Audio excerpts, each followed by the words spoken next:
Okay, so let's wrap up this chapter with talking about the pros and cons of a pollution permit system. So the major pro is policymaker can set a desired target. Now compare this to a pollution tax. Right? So remember when we say pollution tax, right? In a pollution tax, the government has control over the cost of pollution reduction. Right? Because that is the tax. However, the government doesn't have any precise control over how much is actually reduced. We can apply the tax, but and we know that reduction will occur. We just don't know by how much. A pollution permit system is ideal when that is important, when the actual quantity is important.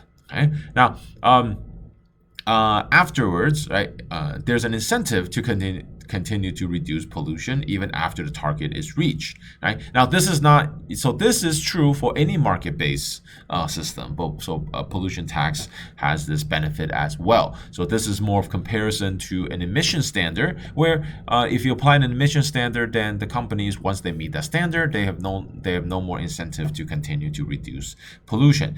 It is cost efficient. It is equal marginal.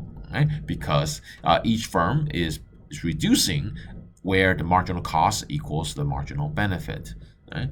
Now, sorry. Now, firms that can reduce pollution at a lower cost are rewarded for reducing. Okay, so in the example that in our example, firm one can reduce pollution at a cheaper rate, and so they are rewarded. Right? They can reduce more and sell the permit. Now, I said that this is obviously good, right? We want firms to reduce pollution as much as possible. But what I mean here is this good or bad? It just comes something to think about. Eh? You have to think about why is it that one company can reduce emission at a much lower rate than the other. Now, typically, right,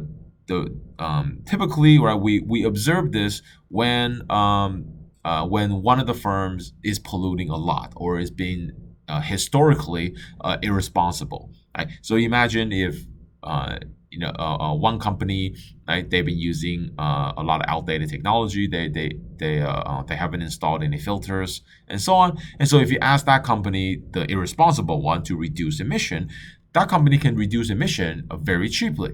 But if you ask a company who has been environmentally conscious, have been very responsible, so they have already put in the reduction technologies, and now you ask them to reduce even more, it's going to be very costly. Okay, and so, but that's just unfortunate, right? We are coming in, the regulation is coming in after the industry has already begun, and so this is unavoidable that we might be rewarding people for past bad behavior. Right? Right? And now, right? So for those firms, so let's go back to the examples, right? So suppose you have a firm that is already really clean, and so it is extremely costly for them, right, to reduce any further. Right? How do they meet the mandate? Well, now they have an option, so they don't have to go out of business. They can spend the money and purchase purchase permit. And finally, this is one of the this is also a benefit of a permit system, is that pollution permit can be retired. And so now if the market is open to third party people not in the industry, so imagine, right, you can go buy these permits and just hold them or get rid of them, right? So by participating in the permits market, right, you are forcing the industry to reduce even more emission because now there's less. Now, what are some of the cons? All right. Now, pollution price dependent on the cost of pollution reduction technology. This is not necessarily a con, but it is that the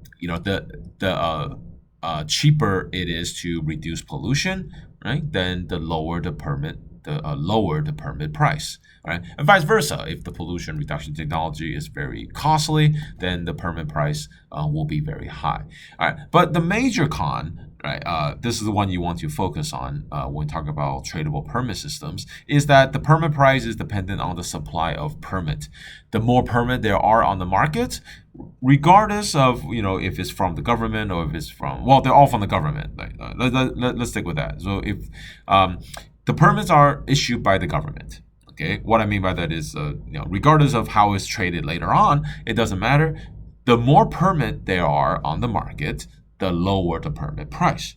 And it is this permit price that is the incentive for companies to reduce emission in the first place, right? If the permit price is really low, then companies don't have to reduce. Company can just buy the permit. Right? Now, the overall supply of permit is completely controlled by the government. Okay? So the government can control the supply, right? And therefore control the quantity of pollution reduced, but it does not have control over the price of the permit because that is traded on the open market. So that depends on how much individual firms are willing to pay for this. So you give up.